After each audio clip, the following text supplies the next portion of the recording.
தமிழகத்தில் இன்று முக்கிய பேசுபொருளாகியுள்ள பாட்டாளி மக்கள் கட்சியின் நிறுவனர் டாக்டர் ராமதாஸுக்கும் அவரது மகன் அன்புமணி ராமதாஸுக்கும் இடையே ஏற்பட்டுள்ள இந்த தொடர் மோதல், இரண்டாவது மோதல் என்று கூட அதை குறிப்பிடலாம்.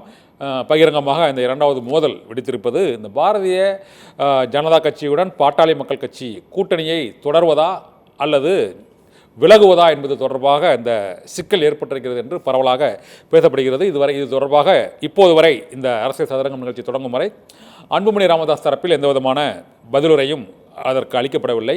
இந்த சூழ்நிலையில் பாட்டாளி மக்கள் கட்சியில் என்ன நடக்கிறது, அந்த கட்சியின் இந்த 36 ஆண்டுகால இந்த தேர்தல் வரலாற்றில் நடைபெற்ற பல்வேறு விதமான கூட்டணி மாற்றங்கள், சிக்கல்கள் ஆகியவை தொடர்பாகவும் நம்மோடு பேசுவதற்கு அரசியல் விமர்சகர் பொங்கலூர் மணிகண்டன் இணைந்திருக்கிறார். அவரிடம் கேட்கலாம்.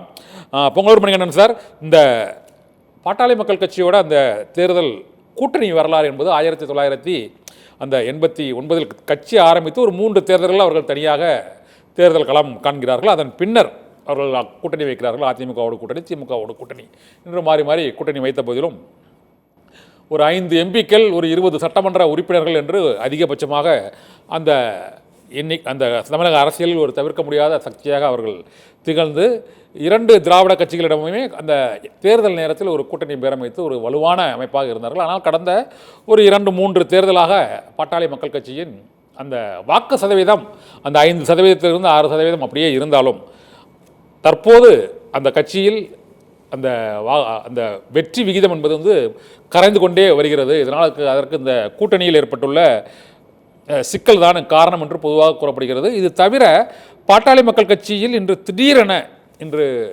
திண்டிவனத்தில் செய்தியாளர்களை சந்தித்த டாக்டர் ராமதாஸ், இனி நான் தான் தலைவர், அவர் செயல் தலைவர் என்று அறிவித்திருக்கிறார். இதற்கு காரணம் என்ன நினைக்கிறீங்க சார்?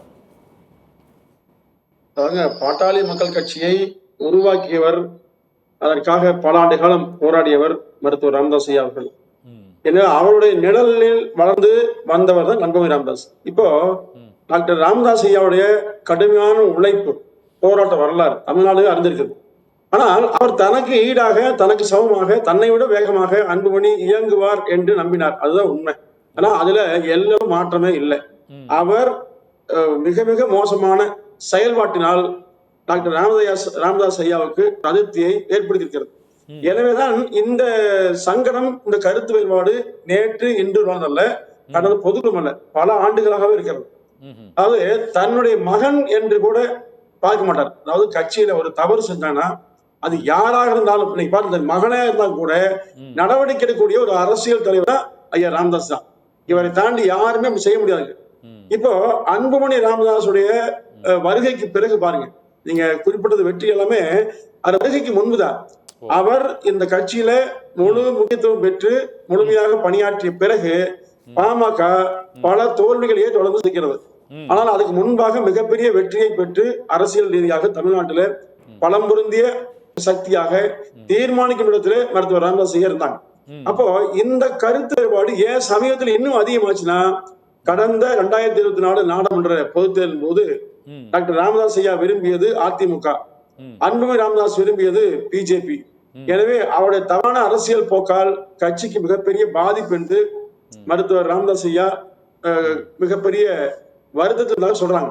இப்போ நான் சொல்ல 24 மட்டும் இல்லைங்க, 2014ஆம் ஆண்டு இதே போல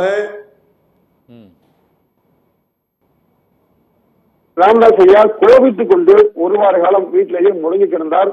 அவர் தருமபுரி ஒரு தொகுதியை தாண்டி எங்கேயும் பிரச்சாரத்துக்கு கூட செல்லவில்லை. அப்போ அவருக்கு என்று ஒரு தனித்துவமான நோக்கமும் கொள்கையும் இருக்கிறது.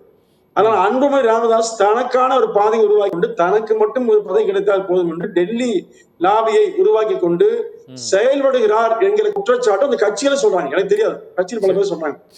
அப்போ இது போன்ற தவறான அரசியல் நடவடிக்கையின் காரணமாக இன்றைக்கு தொடர்ந்து அன்புமணி ராமதாஸ் அவர்களை விட்டு வைத்திருந்தால் தன்னுடைய கட்சிக்கு ஆபத்து வரும் என்று. ஏன்னா அவர் தான் அந்த கட்சியை உருவாக்கியவர், அன்புமணி அல்ல. அவருடைய மகன் என்கிற ஒரே காரணத்துக்காகத்தான் அன்புமணி ராமதாஸுக்கு உரிய மரியாதை, புகழ், பொருள், செல்வாக்கு எல்லாமே வந்திருக்குது. அப்போ ஏறி வந்த ஏணி அதுதான் ராமதாஸ் தான். அந்த ஏணியை எட்டி உதைக்கிற நிலையில அன்புமணி இருக்கிற போது நிச்சயமாக அவரால் சகித்துக் கொள்ள முடியவில்லை. அதனால் இந்த நடவடிக்கை என்று நான் தெளிவாக பார்க்கிறேன்.